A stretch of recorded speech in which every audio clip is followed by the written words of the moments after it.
Today we are going to talk about Islam, the meaning of the word Islam. Now, many people, and some scholars included, have stated that the word Islam linguistically comes from the Arabic root salama, which means peace.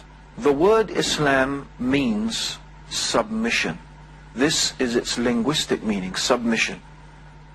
In the context of the religion, it means submission to the will of God. Now, of course, when we say the word submission, for most people, it has a type of negative connotation. It produces in our minds and in our hearts a type of negative idea. And that's because we are constantly indoctrinated with the idea of freedom, especially living in the West, the idea that we are a free society. One of the statements that is very common you hear people saying in the West is, this is a free country, this is a free society. And often we hear politicians in the West talking about how we are free nations and how we want to spread freedom like the freedom that we have across the world. Of course, in reality, the idea that we are free is really propaganda. What I would like us all to think about today is this concept of submission and freedom. And I would really like us to question how free we really are. Let's think about ourselves. Let's think about our lives. All of us, we live in societies and in communities. All of us, human beings, have some concept, some idea of what we think is right and what we think is wrong, what we think is good, what we think is evil, what we think is appropriate behavior or inappropriate behavior, what we often call good manners and bad manners. So all of us have some idea, and very often we find that in one country something may be considered to be good manners, and in another country that same thing may be considered to be bad manners. For example, in some countries, if you have a nice meal and then you let out wind through your mouth, you burp as we call it, that's considered very disgusting and a revolting thing to do. But in other countries considered an act of appreciation that you've enjoyed the meal.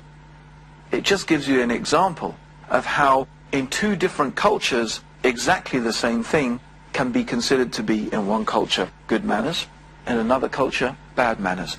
But my point is this, is that all of us have a viewpoint, a way through which and by which we look at the world around us and we understand and we make judgments about the people around us and about the world around us. No one is free from that. And in a very real sense, we are submitting to those ideas. Let's just think for a few minutes. Where do we get those ideas from? Who told us that this is right and this is wrong, that this is good and this is evil? Who told us that these are good manners and bad manners? Where did you get that information from? Think about it for a few minutes. Maybe some of you will be saying, our parents, that's where we got this knowledge from. Others will be saying, our teachers at school. Some will be saying, our friends. Some will be saying, our society, our religion, our government, the laws of our country.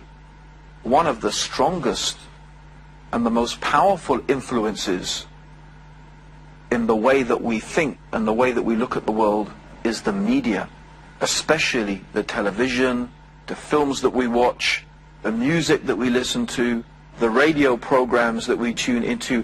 They have a very powerful effect in shaping the way that we look at the world. And in a very real sense, we are submitting to those ideas. We are submitting to those concepts. I'm sure many of us have been to school. And at school, I'm sure also many of us had to wear a school uniform. And I'm also pretty sure that a lot of us didn't really like wearing that school uniform. Well, if we live in free countries and it's a free society, why do you have to wear a uniform that you don't like? Why do you have to dress in clothes that you don't want to? What does it mean then, I live in a free society? What we realize is that we are not really free at all. All of us have to follow laws. And there are many laws that we find regulate our lives in so many different ways. And in a very real sense, we submit to those laws. What does submission mean? Think about the word submission. What does it mean? When you submit, what are you doing? You are giving in. You are surrendering. In other words, when you submit, you do something that maybe you don't necessarily want to do, but you do it because you are told to, or because you know that it's good for you, or that you know that if you do this other thing, it's bad for you. Often we submit to an authority that we believe and that we understand is more intelligent and more well informed than us. That's why we go to a doctor. If the doctor says to us, well, you know, you've got this problem and you're going to need an operation, and if you don't have an operation in the next 2 days, you'll die.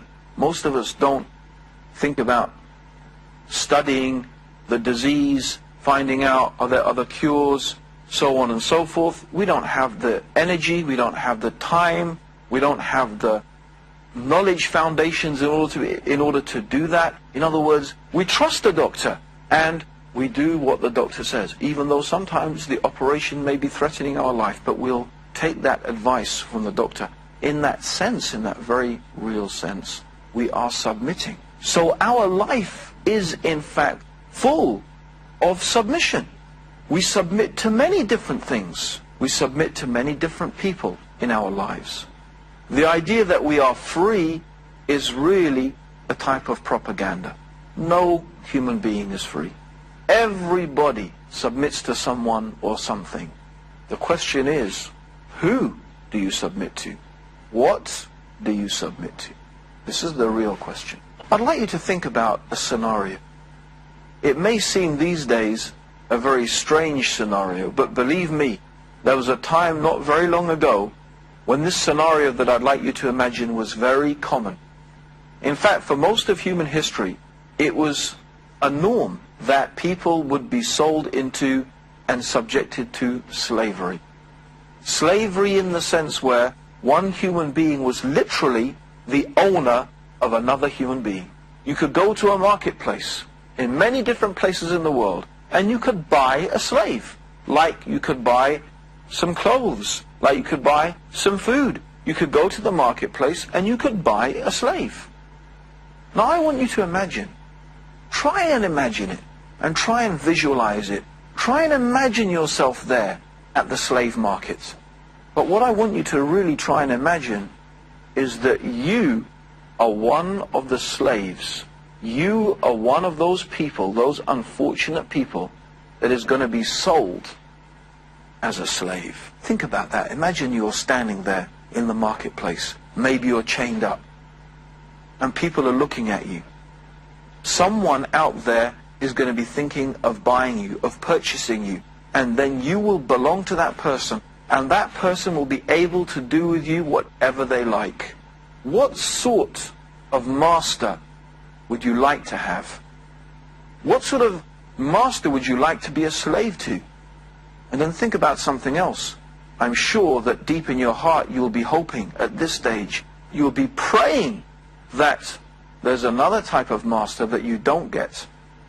A cruel master, an unkind master, a hard master. Why don't we imagine something even worse than that? Imagine you're not bought by one master, but imagine you're bought by 5 or 6. In other words, 5 or 6 people get together and they say, well, we can't afford a slave by ourselves, but if we each put in some money, then together we can buy a slave. So imagine now, you are one human being owned by 5 or 6 different people. Imagine that. How would your life be? How do you think your life is going to be? Master A, master number 1 will say to you, do this. Master B will say, do that. Master C will say, do that. Master D will say, do this. Master E will say that. Every single master is telling you to do a different thing. How is your life going to be? Your life will be terrible. Your life will be a very distressing life, a very uncomfortable life. Yet I think that I have already described the life of most of you right now. Think about it. Your parents want you to do this thing. Your friends want you to do something else. Your wife, your husband, your boyfriend, your girlfriend, they want you to do something different. Your culture and your tradition tells you you should do something else. And you yourself, you don't feel like doing any of those things. You feel like doing something altogether different. That's exactly the situation. We are a slave to many masters. Which one shall we please? Who shall we obey? Each one is calling us in a different direction. What a terrible, miserable, unhappy life most of you are leading. Let's go back to Islam. Let's really now understand what Islam is all about. Islam is about being a slave to one master, submitting only to one criterion, to one idea and one concept of what is right and wrong and good and evil, what we should do and what we shouldn't do, what is appropriate behavior and what is inappropriate behavior. One master, one guidance, one way. So who is better?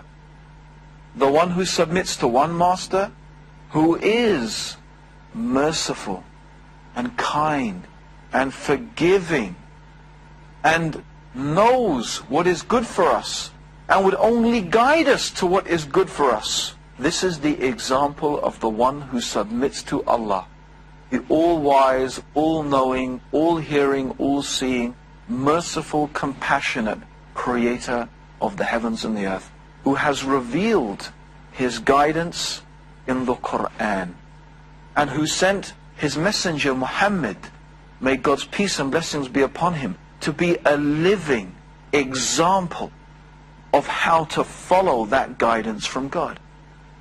And that is why the Prophet Muhammad said that he was happy, he was proud to be called a slave of Allah. Because, believe me, all of us are slaves to someone or to something. It's just a question who you choose and what you choose to be a slave and a servant to. Therefore, Islam means submission to Allah, to be a servant to Allah, to be the slave of Allah.